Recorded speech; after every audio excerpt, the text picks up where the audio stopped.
Order of the Crimson Arm, henceforth referred to as Tacthack, or Tact depending on how I enunciate, is a ROM hack for Fire Emblem on the GBA.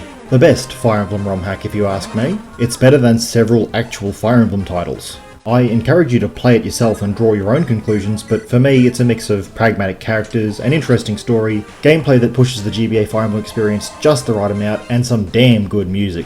The supports, not that they're in the game, are excellent all around too, and along with a world map and canonical measurements of all characters, there's a lot of life in this little project. Of course, that's dangerously close to review talk, so to the tier list. So who am I to tell you about Tacthack? Well, I've played through the game 4 times. I'd say I'm pretty experienced with Fire Emblem as a whole, having beaten most of the games, though I'd still call myself a casual player because my ideal difficulty is somewhere close to Path of Radiance hard mode. I've got a few other ROM hacks under my belt: Midori, The Last Promise, Vision Quest, a chunk of Elagor's Spear, and Dlatmol, or Dark Lord and the Maiden of Light.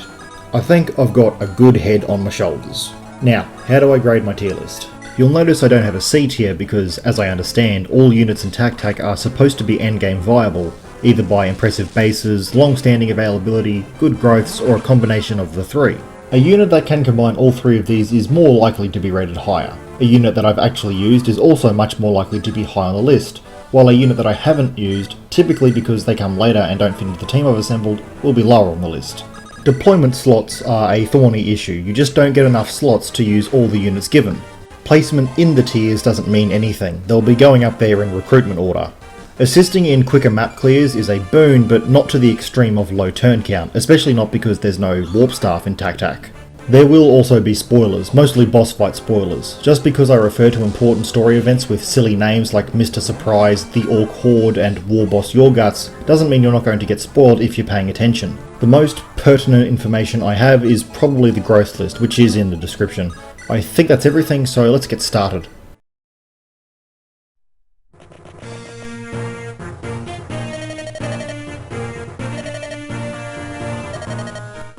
Did you know that in the earliest stages of Tacthack, in around 2012, the Lord was known as Stephen?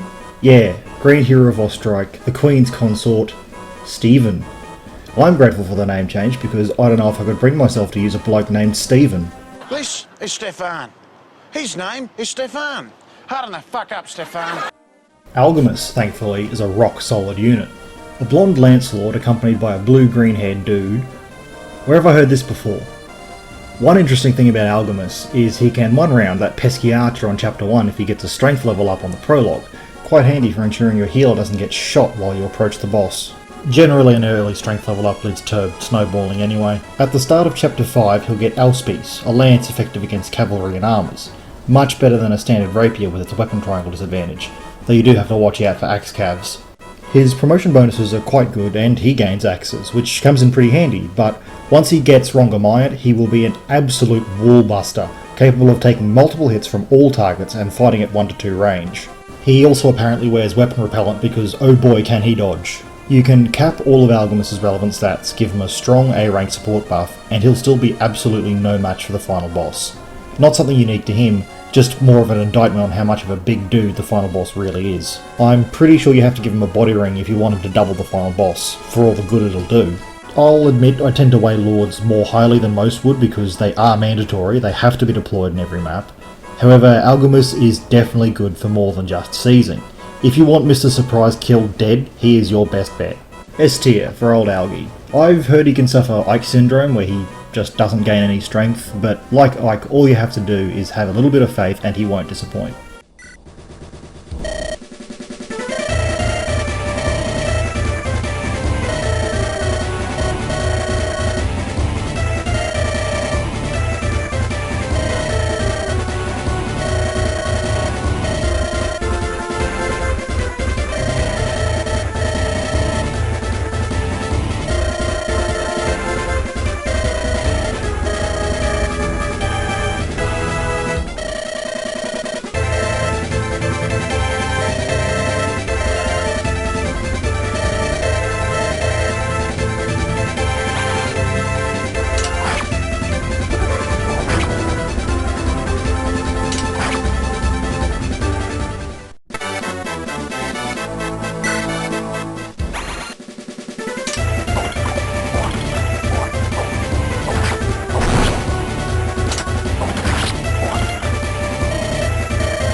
Moving on to the Tactician, they are easily the mainstay magical powerhouse throughout the entire game.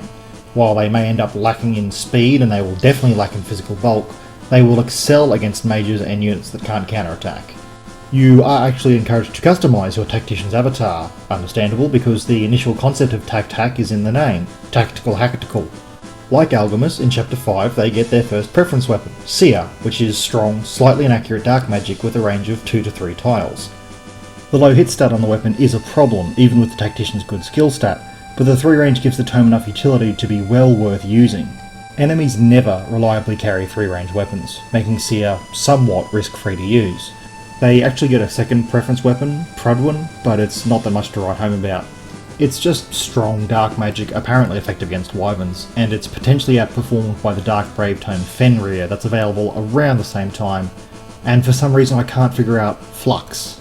Tactician has a personal rivalry with Mr. Surprise, and after a defeat because of their rigidity to their father's work, they work to better themselves and eventually return with bigger brain strategies to overcome the smug prick.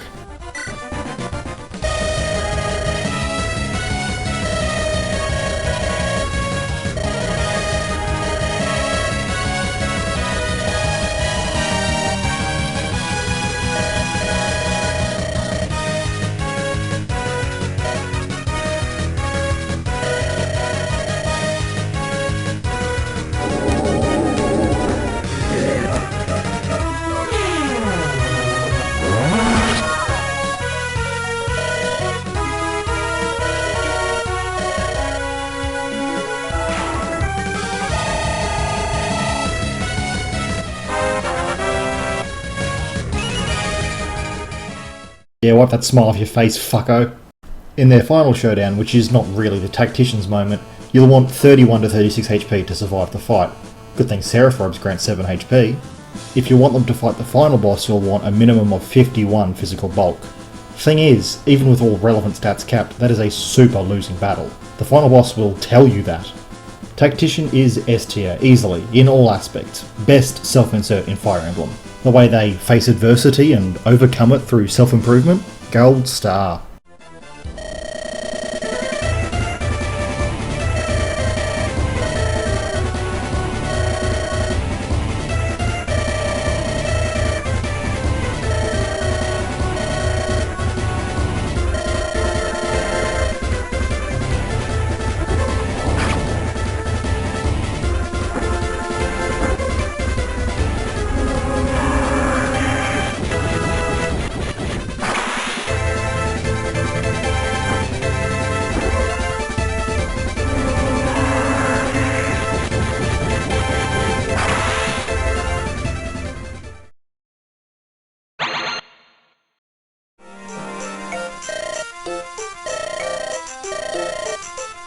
Prior to this playthrough, I hadn't used Ernst. I didn't seem to need him, everyone else seemed competent enough. A poor decision as it turns out, because Ernst is not only a super cool dude with plenty of great dialogue, but he's also a Jägen with a very interesting design. Yes, he's a Jägen despite being a Myrmidon. Ernst starts at level 10, so when you get your first Earth Seal, the generic promotion item at around Chapter 8, he's a great candidate for early promotion. Personally, I don't like early promoting. I like to squeeze as much out of a unit as possible, but this is a choice available to the player and it's the hallmark of well thought out character balance. You'll get a big payoff if you use him and set him up against Mr. Surprise. He has what I would say is the best boss conversation I've ever seen.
Despite him being the Jaeger, Tacthack philosophy on growth is a downward trend on units that come later, so Ernst actually has very competitive growths. Maybe because I was starting to favour other units and build up a more sizable force, but come mid-game, I found Ernst was behind the experience curve, only by a few levels, and it's my fault for not promoting him sooner. An easy comparison to make is between him and Chiara. Now, data point of 1, but I think it's interesting that the Myrmidon is bulkier but slower than the Mercenary. Usually that's the other way around. With his very impressive showing, he deserves his place in S tier.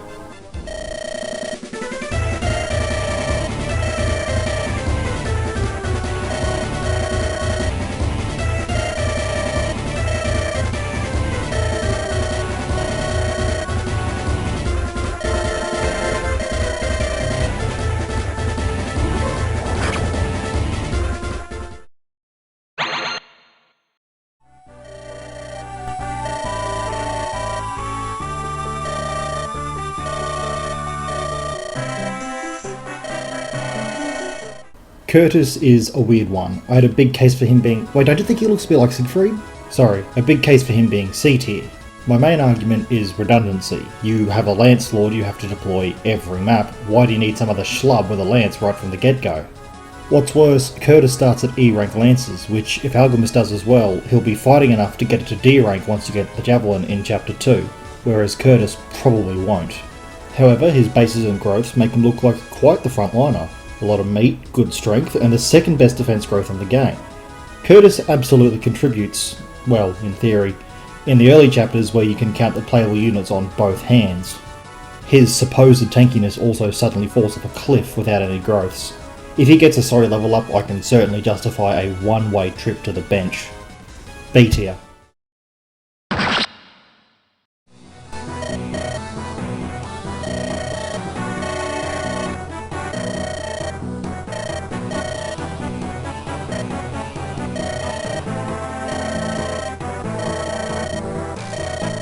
Haylyn is a humble cleric that cannot fight but has a staff to heal the wounded, so bring her with you and you'll be glad you did. I'm not going to rate her higher just because she's cute, I promise. I don't think there's much to say about Haylyn that you couldn't say about most other healers in the series. Her good speed growth is to her favour, she'll practically never be doubled, not that she should be getting attacked in the first place, but hey, nobody's perfect. Her healing is indispensable for a significant chunk of the game, and honestly she doesn't do too bad with light magic once she promotes. Even if her skill ends up abysmal because light magic has high hit rates. S tier, you gotta keep your dudes alive. No warp staff, no worries.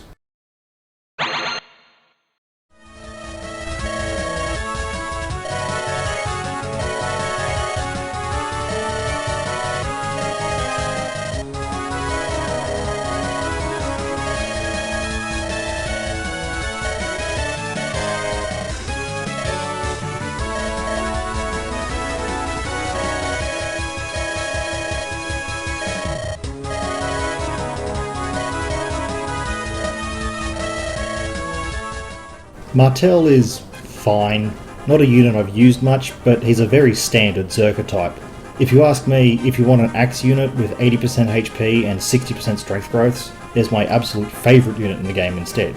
We'll get to that brick shithouse of a man shortly. Here's the thing, just because I've not used this guy and there's nothing stand out about him, I don't think he's strictly a bad unit. Like Kurtis, he'll contribute to the early game chapters in a significant way. He's very much there for weapon triangle advantage against soldiers, knights and pegasi, or to get a lucky chunk out of an enemy merc or mern. His biggest weakness is his lack of defense, which is typical of his class. Even with that impressive HP stat, if he gets accosted by swords and mages, he is completely done for. At any rate, B tier. He'll probably end up better than the other berserker you get, but that's getting very ahead of ourselves.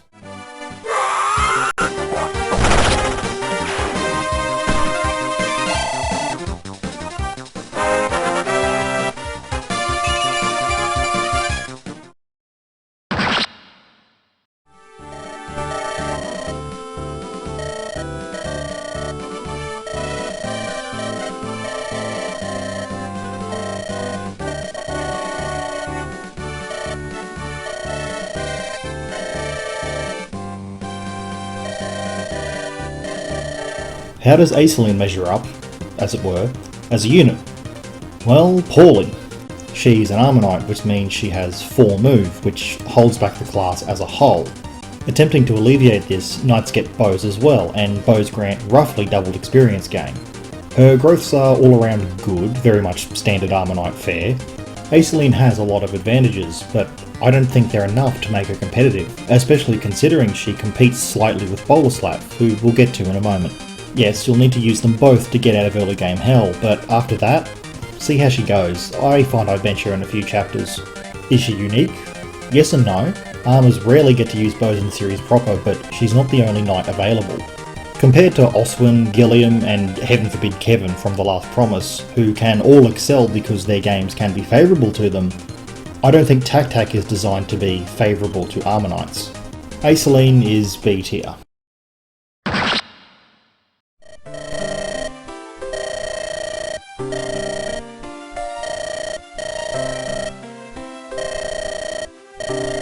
Right, here we go, Boleslav. Second best unit in the game. Funny thing is, I don't see the need to double up on archers, but there's also little reason not to do so. I've benched old Bol in favour of Celia in all playthroughs, even if he's comparable in stats, typically with a level HP, strength and defence advantage. What I really like about Boleslav is he is first to show that Tacthack did the impossible, making Game Boy archers good, let alone top 2 units in the game. I think The Last Promise tried this as well, by handing out all those fancy schmancy bows, but they couldn't fool me. Doubling experience gain from bows is a simple and entirely effective method. It does help that archers in Tacthack have good bases, good growths, and start with 2 to 3 range longbows. There's strength in simplicity. Every advantage comes down to either double experience gain or early availability, and those advantages are so significant it skyrockets Boleslav to the silver medal. Even if you bench him in favour of Celia, he's still a huge help and capable of snowballing out of control while you still use him. The only advantage I see over Celia is his ideal male form.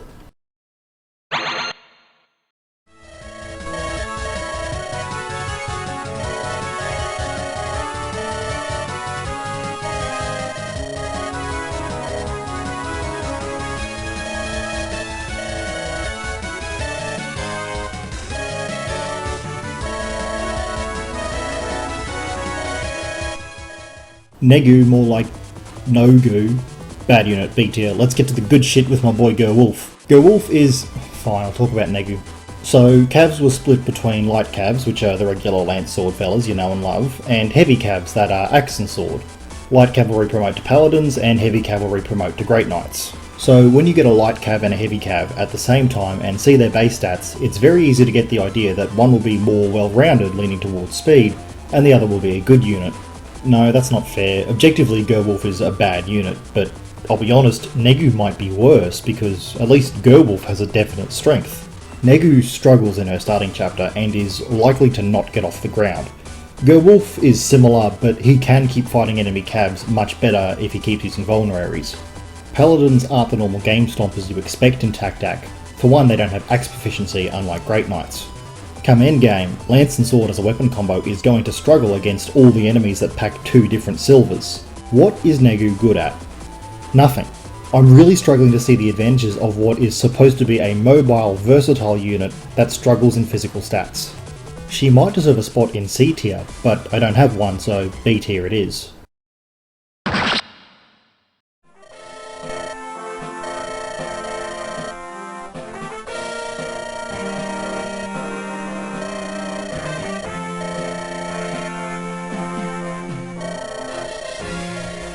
Right, Gerwulf. Okay, remember Kurtis and Aceline, defense-focused infantry and actual army unit?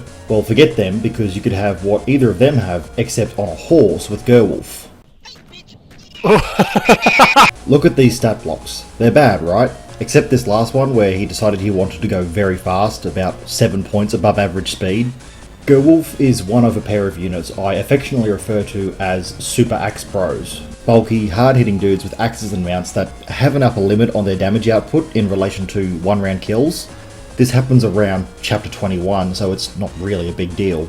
Gerwulf has a 10% resistance growth, tied for the lowest growth in the game entirely, with Haylyn's 10% defense growth. Thing is, Haylyn starts with 2 points of defense. Gerwulf does not start with any points in resistance. This makes him a bolting magnet. Everybody hates siege tomes, but with this meatman on your side, he'll draw them away from an important target on the front line. I've watched him take 34 points of damage at 36 HP and be completely safe for the rest of the turn because no other enemy could attack him.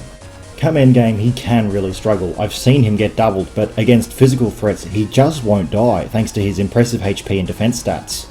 Keep him away from Elf Ice Sages though.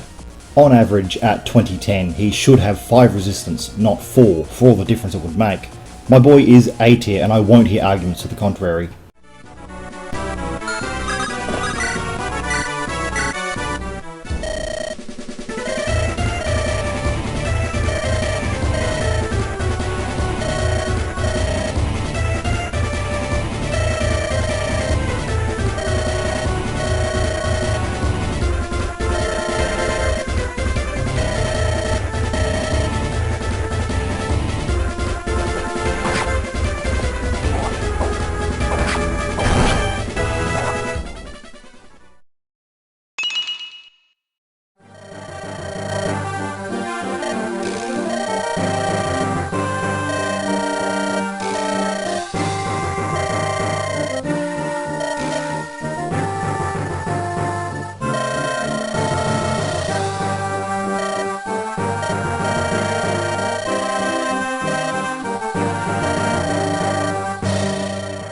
The second axe bro, Sven, saw great success on my first 2 playthroughs, but significantly less success on my third. Look, flyer utility for the first few chapters you get him is irreplaceable, so even with his relatively poor growth, he deserves a high spot. His growths might be poor, but he also does have the highest strength and speed growths of all the wyverns and the same defense growth. Sven is very much a win more type of unit. You'll really notice a huge contribution if you get a few good growths at the start, but otherwise his mediocrity will come through. I noticed said mediocrity when he was flat out losing to the enemy wyverns on chapter 6. As I've said with Gerwulf, when you start fighting the Orc Horde, you'll notice a sharp fall off even at capped strength and with a silver axe, because he'll start failing to secure 1-round kills, even with his 2-point strength advantage over Gerwulf. Fog on his recruit chapter is a problem. He takes chip damage from most enemies, but he'll get doubled by a Merm and chunked by one of the archers or the Thunder Mage. If he's already been chipped down too much, he's toast, which is a real bugger. Finally, his promotion bonuses are garbage, or at least they're more favourable to the alternate wyvern unit. Still, A tier for sure.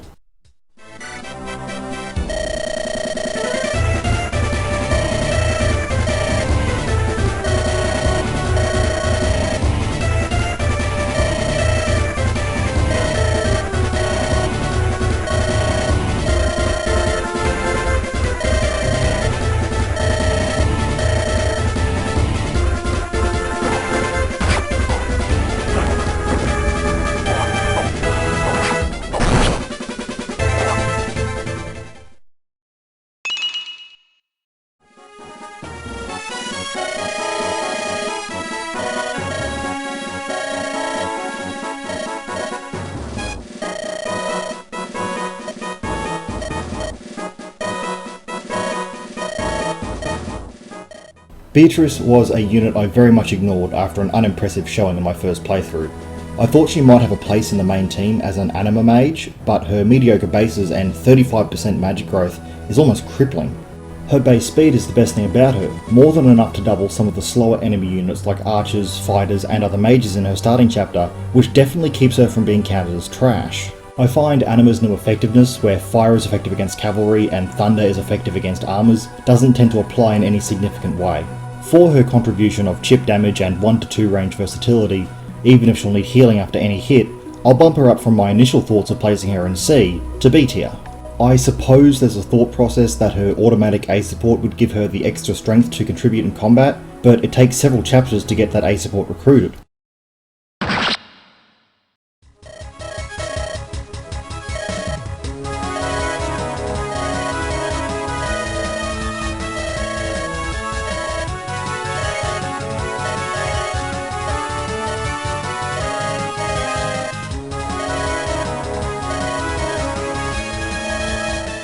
Chiara is your standard GBA merc, which is to say she's really quite good.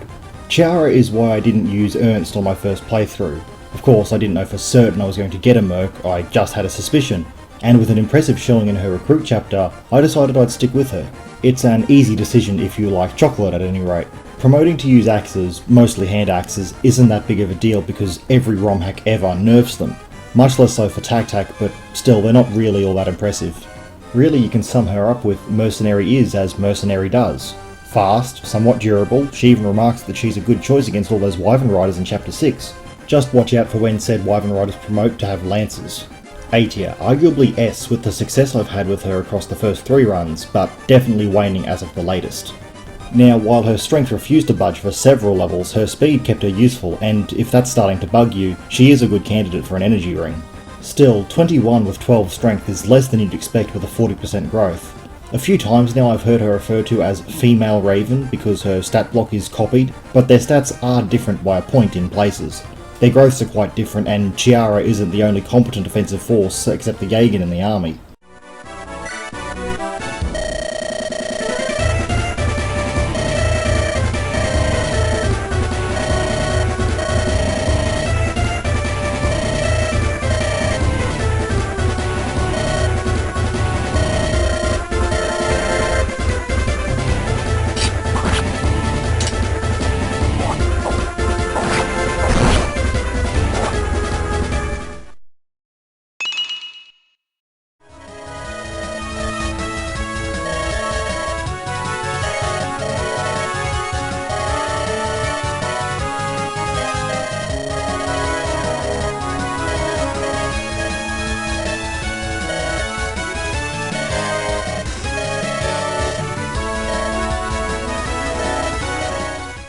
By the point in the game you recruit Robert, you've already done the Gaiden chapter with Wayland Yutani, Vlad who is not a vampire, Elaine, and Mela. Why haven't I rated them yet?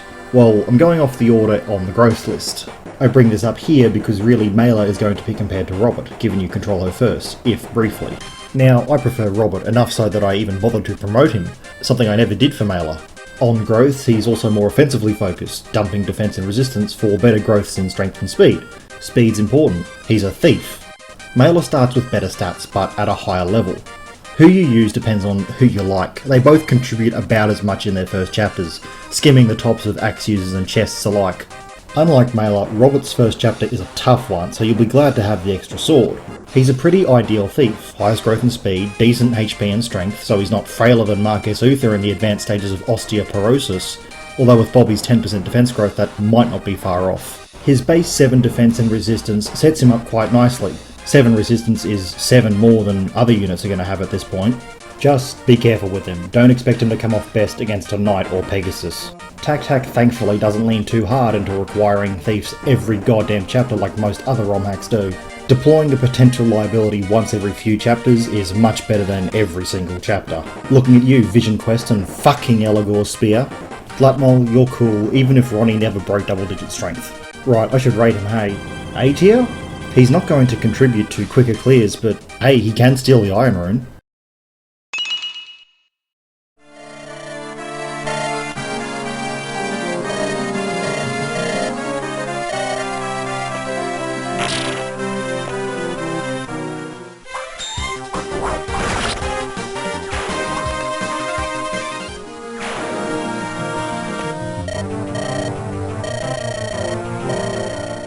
Here we have Nefini.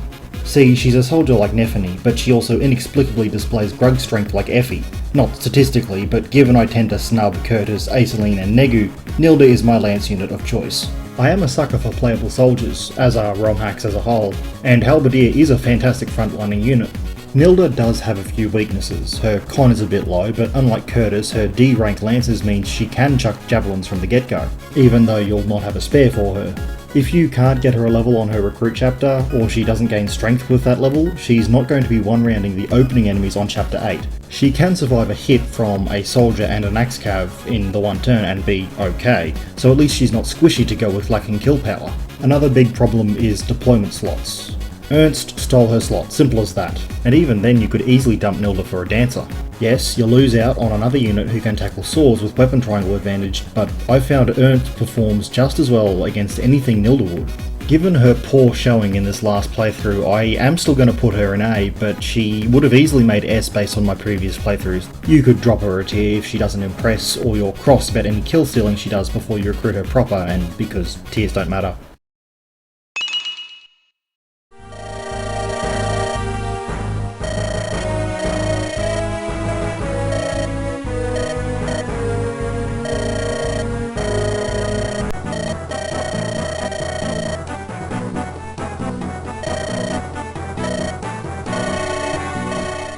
Wayland is far and away my favourite character in the game, which is different to favourite unit. We get introduced to him when he recklessly charges into a trap and then slices his way out of it with the help of his posse. As a unit, he comes in as a bulky sword unit, with a sword to make him even bulkier. Sounds pretty good to me. The next time we meet him, he's scouting a fort and sees Celia being accosted by soldiers. Then this happens.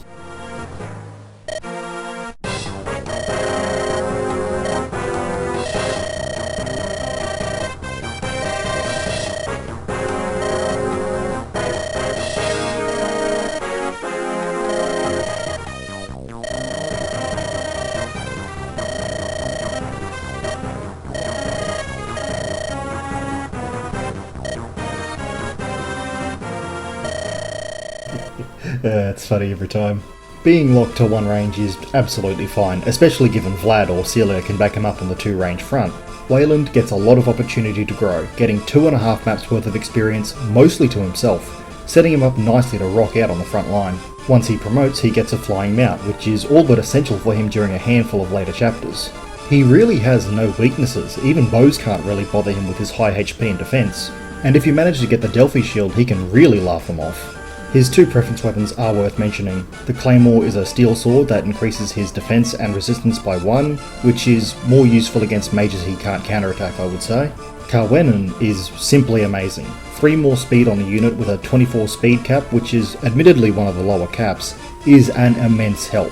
I don't recall ever seeing him fail to one-round an enemy with Carwenan, except big bosses. Wayland is one of the best units in the game, maybe even better than Algimas. He's easily S tier. His exchange with Big Yormi is also fantastic. Wayland is an absolute delight.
Vlad, who is not a vampire, is Wayland's mentor and all-around just under subpar unit. He's quite necessary when it's just Wayland and his gang. Being so outnumbered, you really need an extra competent unit to attract hits, especially pesky lance users. Not that he can't handle himself, quite the opposite, though as the game goes on his decent bases will be overshadowed by a trained promoted unit like Chiara, and his lower growths will keep him just out of the competition. Combine the facts that hand axes suck, Wayland hits hard, and Celia can always double. Really the best thing he brings is letting these 2 units flourish. Respectively, B tier.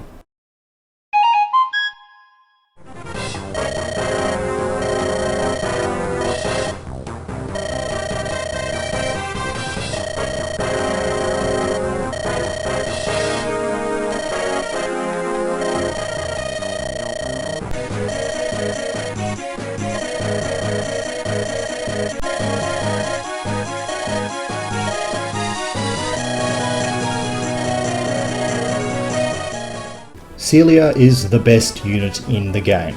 She might fail to cap strength, but she'll almost always cap skill and will typically cap speed. Her con is also low enough that the legendary bow Tacthack gives out, fail naught, score another one for IS stealing ideas from Tacthack, will slow Celia down without the use of a body ring. With said body ring, she can double the final boss with fail naught and capped speed. Her high skill and luck, combined with earlier promotion into a class with increased crit, make her an absolute hole puncher, with her critting most enemies into oblivion. I remember a brief point in one playthrough where she promoted at 20 and I benched her for a few chapters so everyone else could play catch up. Yes, she was too good to deploy. When I'm touting a unit's weakness as too good to deploy, I would say there's a clear-cut case for said unit to be best in the game. Her squishiness isn't even a concern because she isn't really that squishy and she'll be behind the front line. Just don't cock up and leave her in range of a Wyvern Rider.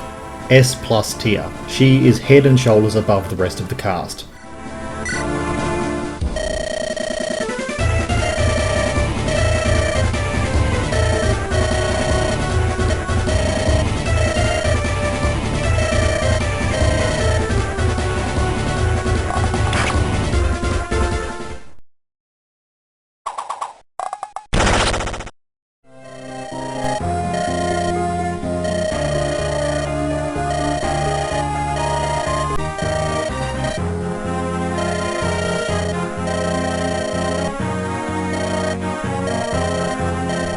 I always like to refer to mounted healers as heals on wheels, and Elaine is no exception. I find troubadours are always worth using, even if they get piss poor growths. More often than not, you can't have enough healers, and while you may bench Elaine in favour of the later pre-promoted Valkyrie, she will at least have an advantage in staff rank, which makes her worth keeping.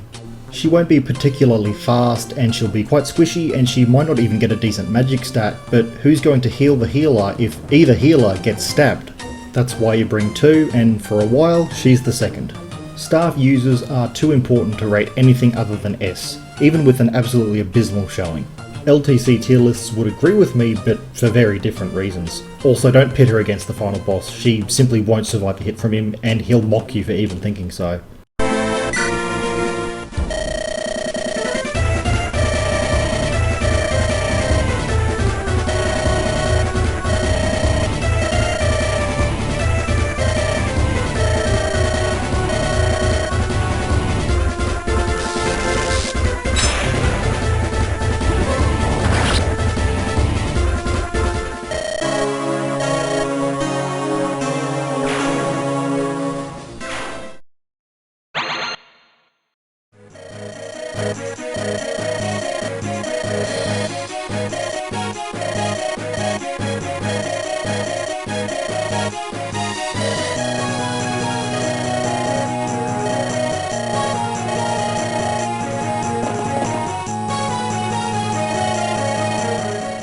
Despite his magnificent mustache and some of the most story presence of a random recruit, Foskey just doesn't cut it.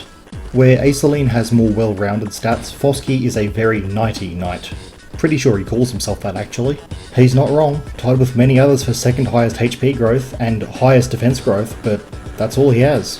Funnily enough, the only unit with a lower speed growth is a pre-promoted general, and other units that share his 25% speed growth come with high speed bases. On a tangent, I want to talk about Benny and Effie from Fates. Now, I think Fate sucks wee-wees, but those two are a golden standard of Armor Knight design. Effie has excellent offensive potential with defense to back it up and punch through the front line, while Benny is a mobile turret, all in on skill, defense and resistance. My point is, Foskey has a worse resistance stat than Aceline, where he could have potentially been the Benny to Aceline's Effie and found his own niche as a wall against even mages, doubly so with access to bows. The way he is now, a completely typical Armor Knight in maps which require plenty of movement, he struggles. More bench juice in the face of the team you've been training most likely. His base stats are pretty nice though. B tier.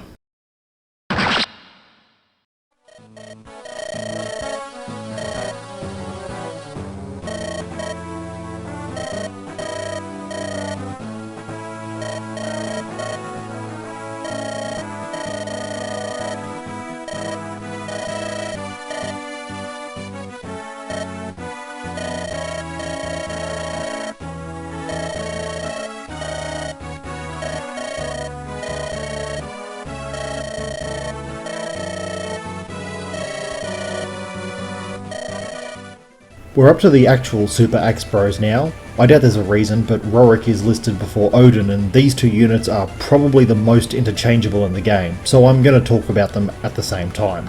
I used Odin in my first playthrough and Rorick on all subsequent playthroughs. Where their base stats differ, they differ by 1, except for HP, and their growths vary to an almost insignificant degree. However, Odin is the slower, stronger, bulkier axe pro, the kind that absolutely fits into warrior.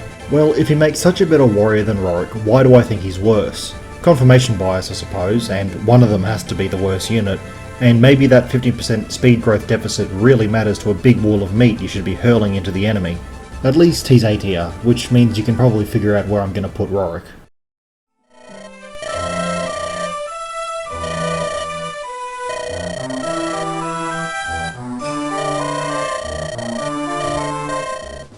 Actually, there's little I can say about Rorick that I haven't already said about Odin. I guess his extra luck helps him do spinning more often when he promotes.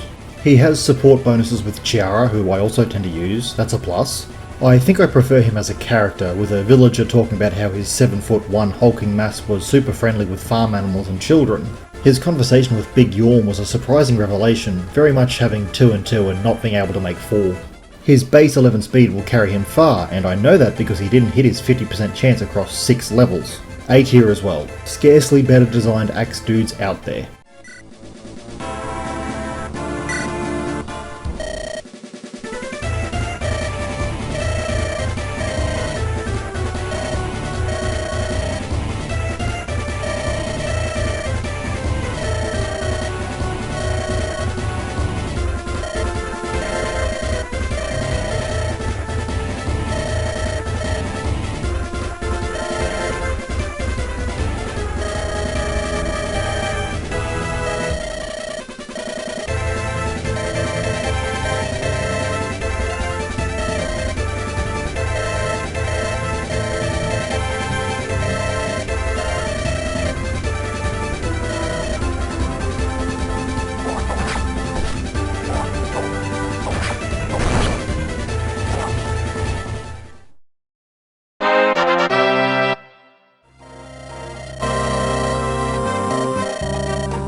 In direct contrast to two huge lads made of meat, we have this puny thief woman. As I've said, who you use out of Robert and Mela is up to you and their speed stat. Mela can comfortably do the objective she needs to on her recruit chapter given some flyer support, and wouldn't you know it, you get a flyer as well on this chapter. Well, she can comfortably do it assuming she doesn't eat a 7%. I've never felt Mela is worth keeping around, only deploying when necessary. I'm going to rate her lower than Rob, partially because it's funny there's a thief named Rob. B tier.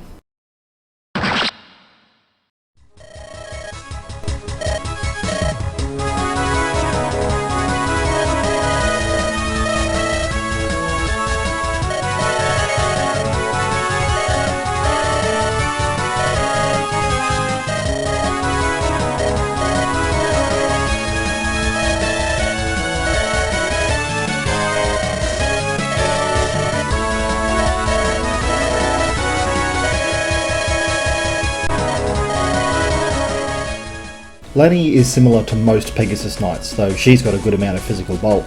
Don't get me wrong, she's a solid unit and is very likely to fit comfortably into whatever team you've assembled. Benched later or not, she'll absolutely contribute for the chapters you use her, especially her recruitment chapter, and that's despite the Ballistae bearing down on you. She's in a comfortable spot of being able to double basically anyone with an Iron Lance, and able to one round kill the top Ballistae if she can get there without getting sniped. Also a blatant Jill copy in terms of appearance, but I can't hold that against anyone. A tier minimum. Flyers typically get to be in S, but I'm not quite convinced she's the best of all the other flyers in the game, of which there are a surprising amount. One definite weakness is promoting to E rank swords. Promoting to E rank always sucks. I never had to worry about her fragility, especially because I have the tactical prowess to keep her away from archers and axe units, and honestly she's not all that fragile. I've heard she used to be even stronger, but not in a release I've played.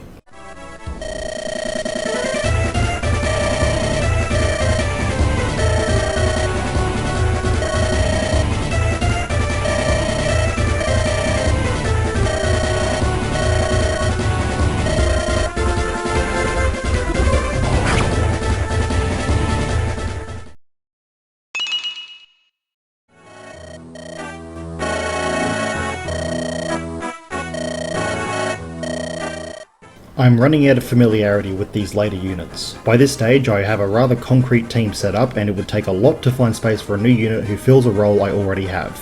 While Brendan and his light magic is unique and quite a help on his recruit chapter full of dark mages hiding in fog, it's not significantly useful and there's always a chance a cav is going to come 9 tiles out of fog and chuck a javelin at his frail ass. That's not a problem unique to Brendan, just fog of war, which sucks and is shit and I hate it because it doesn't bloody work right.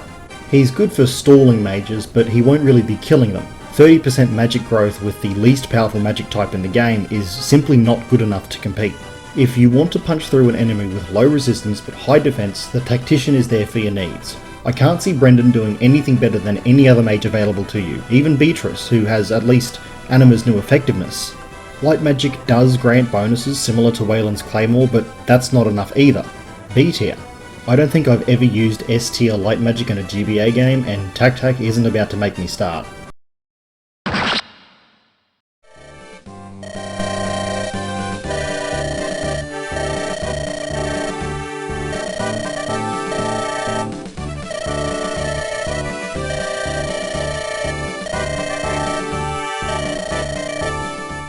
While I have recently taken a liking to Mocha, Dita competes with Gerwulf, which immediately outs her from the main team for me. In a vacuum, there's not much to complain about. If you want an axe cav who's supposed to have a speed stat, or a res stat, Dita will do fine. Just make sure she's using an iron axe, not a steel axe. She'll get doubled by basically every enemy if she uses a steel axe, and unlike Gerwulf, she's not bulky enough to survive that more than once. On her recruitment chapter, she can use her good mobility to block off the surprise reinforcements if you don't know where they're coming from in advance.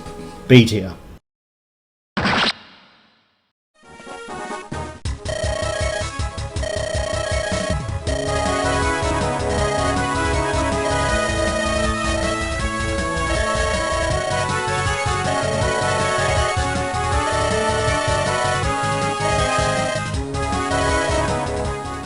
Gee, a dancer with a staff, where could I possibly rank Katarina?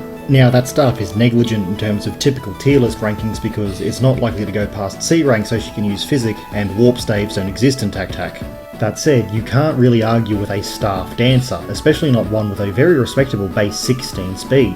I've seen arguments that say you don't want your dancer to be doing anything other than dancing, which is daft because if Katarina can heal a unit for all their HP with a men staff, that beats that unit being danced and using a limited elixir to do the same thing. Same goes for other dancers that have healing utility, which I'm pretty sure is just the ones in 3 houses. Just because she's easily an S tier unit doesn't mean you're going to fit her into your team every single chapter. Sometimes you are better off with a unit that can always fight rather than a unit who can sometimes make a unit that has already fought fight again. Katarina is probably the best recipient of the boots you hopefully got from the last chapter, either her or Algimas.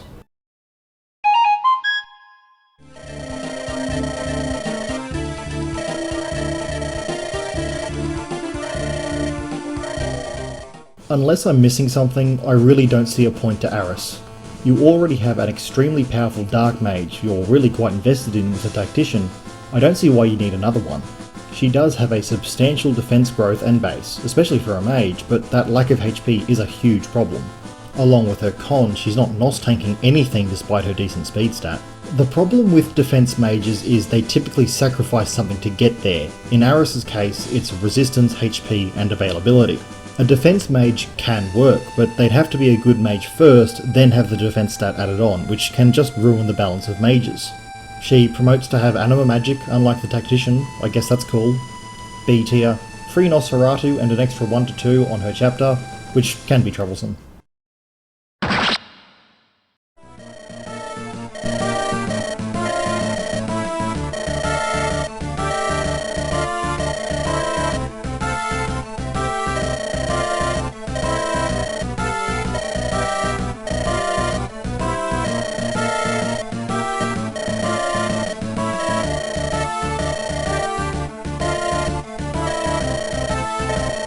Now, I have what I hope are good reasons for putting these next two in A tier. A big one is that these two units show up on what might be the hardest chapter in the game. We'll start with Warren, a pre-promoted general with good stats all around, but there are a few problems here. Mainly, he's a general on a map with a lot of wide open space. He can't excel at choking any points. He also has some pretty awful growths. That 10% speed growth would be fine if Wary Fighter existed. That's only a problem for continued use, because he can double most enemies on his recruit chapter. He does happen to be very strong, only failing to kill something meaty like an enemy fighter if he has his hand axe out to also deal with enemy mages. He can take an absolute barrage of mid-percentage hits and then just walk away to heal up, and that's what he excels at in the one chapter you have to use him. Warren is invaluable in this defense chapter. With good positioning, he can park himself on or very close to advantageous terrain and soak up hits, then bug out. He locks down enemy movement past him, but remember, this map is a wide open space. Enemies will attack him if nobody else is vulnerable, so really Warren is there to keep the enemies preoccupied. That's exactly what you want, because getting the chests in the middle of the map is tricky and easily fatal to a unit with all the reinforcements pouring in. Warren, at the very least, is going to minimise risk of being flanked, boxed in, or otherwise cut off from retreat. Now, I must have been ridiculously lucky, because the first time I played Tacthack, I managed to kill the boss on the final turn. On subsequent playthroughs, the thought of pushing into enemy spawn points gets dismissed pretty quickly. You'd need a significant statistical advantage over your enemy, like Ralston defense on Sacred Stones. You have very few advantages here, definitely not numerical and not quite statistical. See, I don't think a unit is automatically bad or low tier if they excel on only one chapter. A unit is typically bad if they can't compete in their starting chapter and onwards.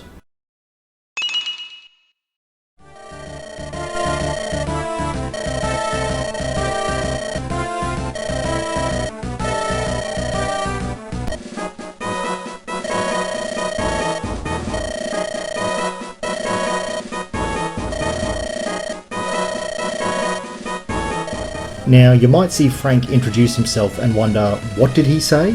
That's fair. I can say a lot about Frank as I can about Warren, a pre-promoted unit with decent stats but poor growths that contributes a great deal precisely when they need to. Over Warren, he has mobility, not just more move but also canto so he can position better after healing.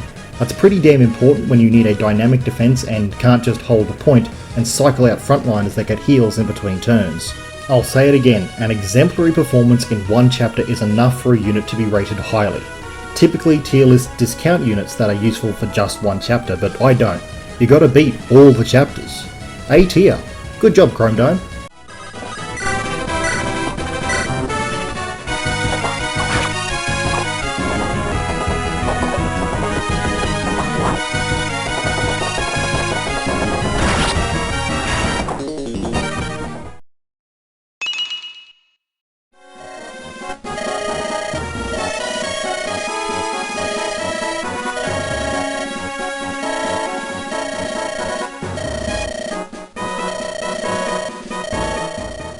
If there was an Est in Tacthack, I'd nominate August.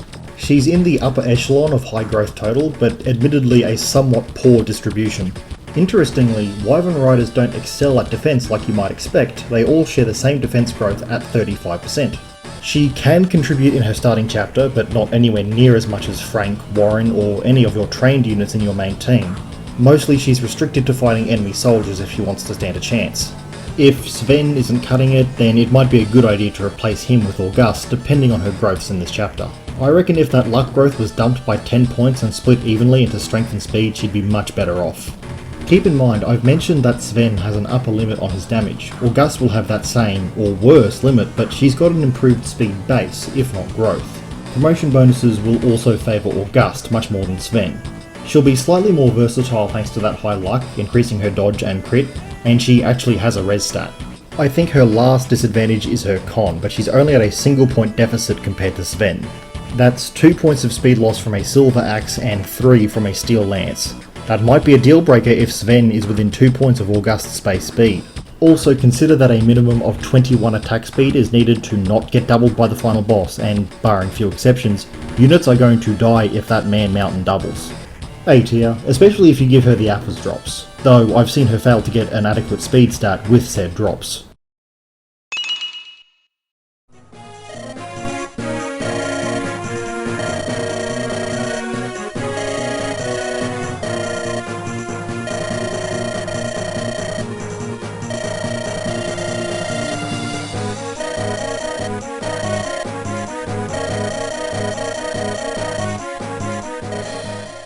Oh shit, Lin Fuego. Look, her bases aren't bad and her growths are bang on for a pre-promoted Swordmaster. Actually, by my rough maths, that 60% speed growth is perfect. She'll hit the speed cap of 30 before level 20, but not super early. If your Chiara or Ernst has turned out like garbage, or you like the idea of Lynn, but even more if she was a redhead, which is fair, I don't see why Danica is in any way unusable. Even that 40% strength growth is acceptable. Hell, she shares it with Chiara among other units. A tier, I suppose, entirely because of those bases. Sword units aren't hard to come by once your dudes start promoting, and there's always Wayland if you need a reliable sword unit.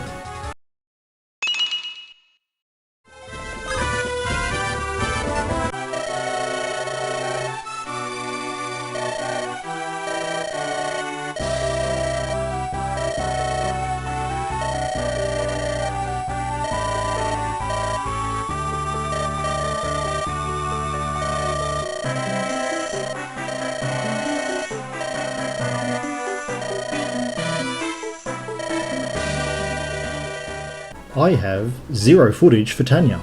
I missed her on half my playthroughs. I even managed to get Dione on my second playthrough, but not Tanya. These bases are solid. The only weakness is her high level, but she has the second lowest growth total in the game, though it is spread decently well. Maybe the thought process was she'll be like Pent if you give her the Aphos drops and make her growths competitive. Remember Beatrice? 35% mage growth is crippling? Less so here because Tanya actually has a good base. I'd say there's room for one anima powerhouse in my Tacthack team, and she's coming up in just a little bit. Tanya does have the advantage of a light magic rank, but boy do I just care so little about light magic in GBA. I don't think bringing Aphos drops is enough to boost her up to A, so she'll sit comfortably in B tier. She doesn't gain or lose points for her Stefan-like recruitment. If you're actually paying attention, you can see the different tile and might even stumble onto it. Just because I didn't doesn't mean you won't, especially because you know she exists.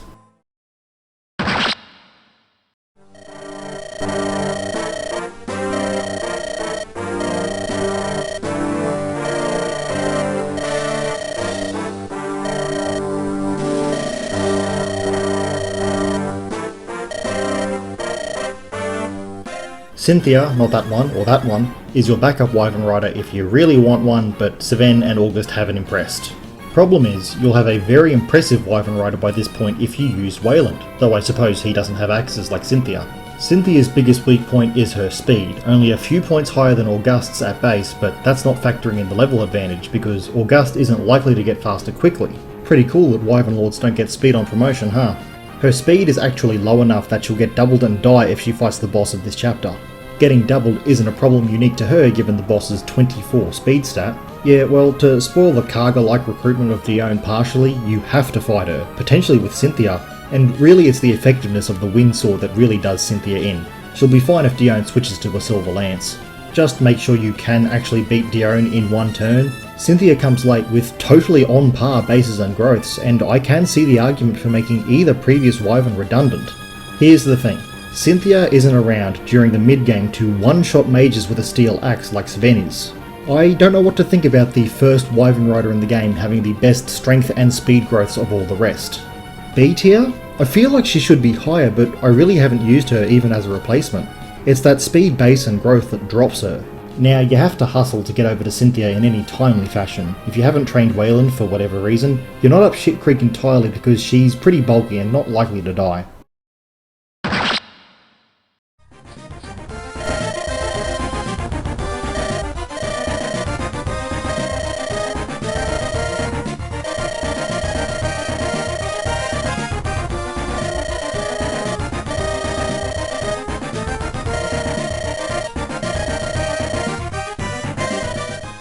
Eliana is who you want if you want to not get doubled by Dione. She has quite the impressive base speed stat and is an easy replacement for Lanny if she didn't turn out so well. I'm much more likely to use Eliana to fill a slot than Cynthia, again because of that great speed base. Her growth is toss, but I find she doesn't stick around long enough and Lanny typically ends up better, so it doesn't matter. Lanny might start with worse stats, but she'll also likely start at quite a lower level. More flyers are always good. Rescue is going to pull your butt out of the fire pretty frequently, though with her low con, she's not going to be able to rescue big lads like Rorick or Gerwulf. Her relative squishiness is a problem, especially on her recruit chapter. An enemy Wyvern Lord has a good chance to stab her with a lance for about half her HP. If Wayland isn't there right away, she'll be in quite a spot of trouble. I think for her contribution in recruiting the Dione, I think A tier is a good spot.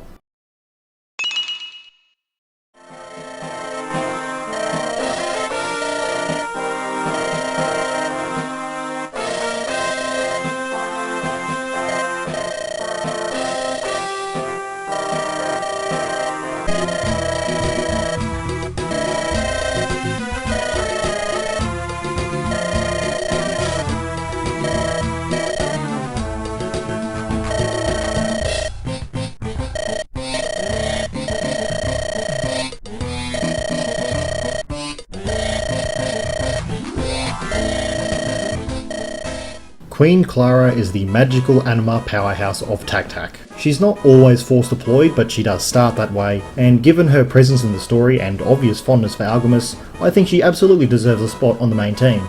She eventually gets her own preference weapon, however mediocre, which is a nice bonus. That 80% magic growth is huge, and that even helps her heal better as she levels. Drinwin is probably the worst legendary weapon in the game. It has good stats, but it does slow her down.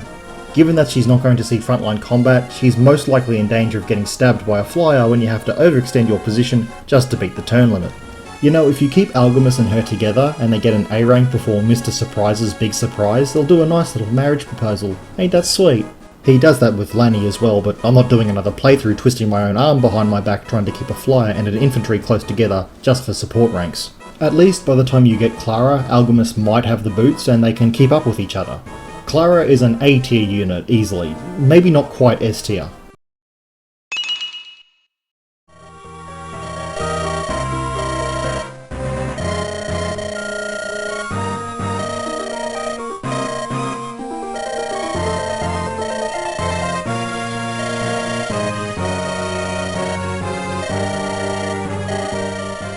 The best things I can say about Isaac is he's the best slot filler in the game and has one of the best recruitments in the game. No, I don't think it's a reference. Big dude, big axe, big strength growth. You can pop him into endgame from base stats and he'll do fine. 280s mean the rest of his growths are crippled, but it doesn't matter because really he only needs HP and strength. Meat does make units tanky all on its own. You're pretty outnumbered and pressed for time and position in his recruit chapter. Isaac is going to be a big help on that front, even if it's just a body block. I will admit, he doesn't really do anything stand out. Free Brave Axe is nice though. B tier?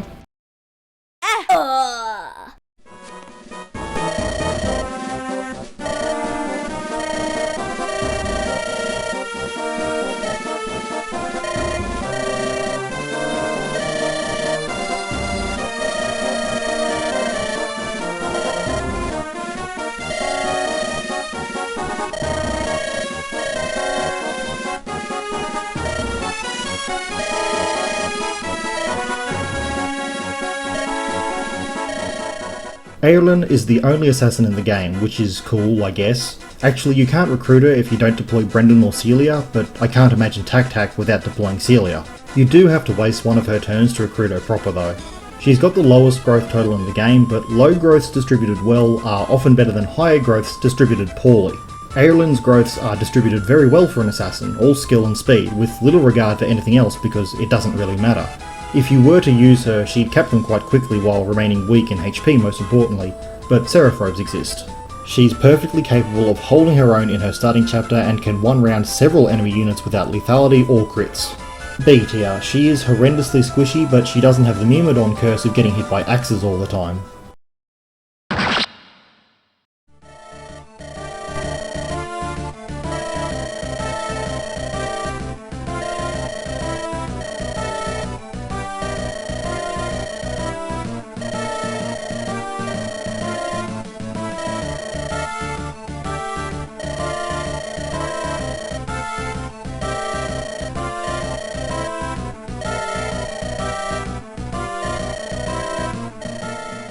You might think a pre-promoted sniper would be great in a game where the two archers are the best units in the game. Andrew is good, don't get me wrong, but he's highly unlikely to depose either archer, even if he contributes a great deal on his recruit chapter. At any rate, I'm not going to argue with a free silver bow, even if by the end of the chapter it'll probably be half used. And that brave bow can perfectly kill the enemy sages over the wall in one round. Good bases, passable growths made even more passable by his doubled experience gain, and plenty of promoted Falco Knights, sages and snipers for him to shoot down.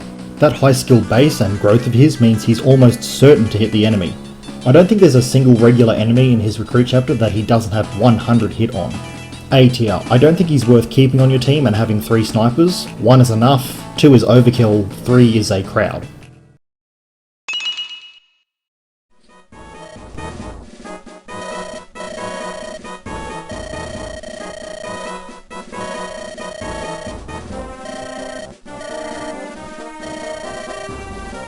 If you manage to recruit her, Dione brings quite a high speed stat, and most importantly, a Delphi shield.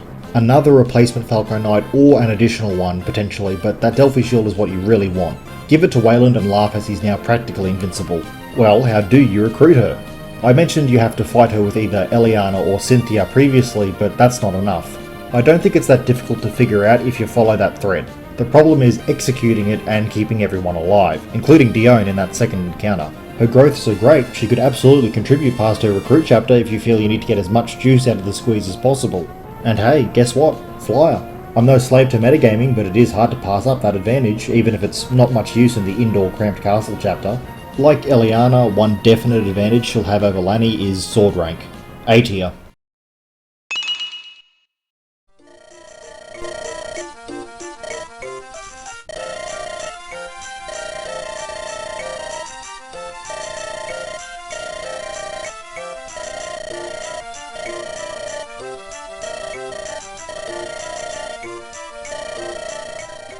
Now, Erwin, first thing I want to say is his extreme growths are too much of an outlier to be included in my calculations of average stats. Out the box, he's another healer, even comes with a physic, even better. He's got solid, respectable stats, and with those growths, while he's not going to cap anything, I doubt he'll perform any worse than any trained mage. He won't be getting too much experience to start off with, so what you see is what you get. I can understand seeing his decent stats and dismissing him if you don't know his growth beforehand. I dismissed him because I already had enough staves, and the game gave me a really good anima mage, on a horse no less, a few chapters earlier. If you do use Erwin, you are going to see his amazing growths, and with that 210% defense growth, seeing a level up screen full of +2s, you might catch on that there's more to him than meets the eye. There's still plenty of game left to go when you get him, even though he is the last recruit in the game. I think he comes too late and won't perform to such a degree that he can escape B tier, though bringing a free physic and 40,000 gold for the shopping spree is certainly quite a lot more than other units in B tier do.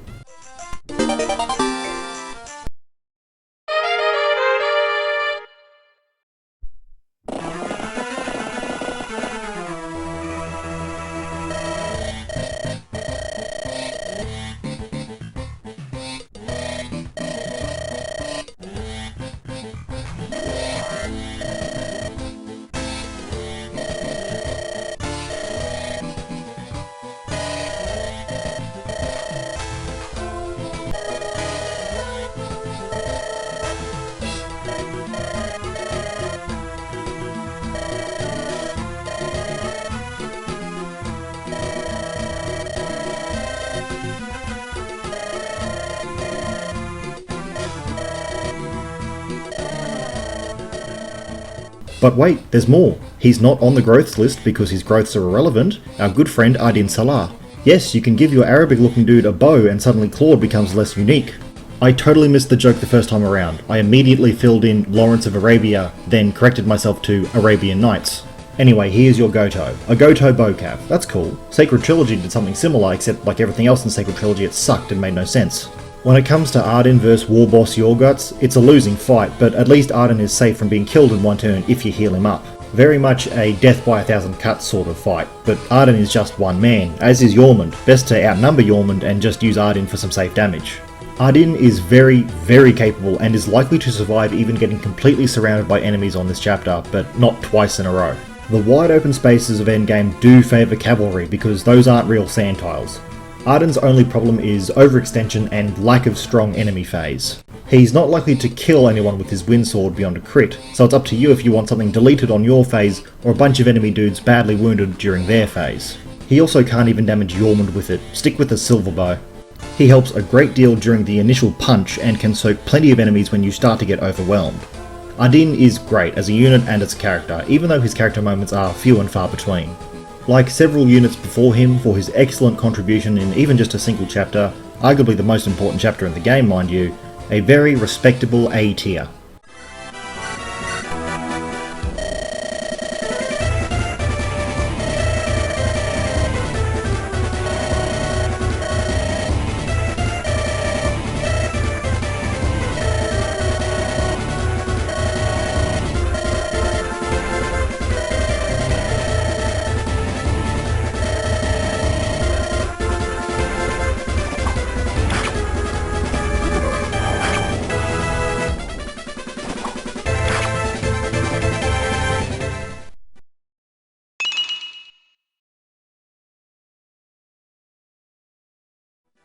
And that's every recruitable unit ranked on an approximate tier list. It's not gospel, draw your own conclusions, and absolutely disagree if you've played Tacthack as well.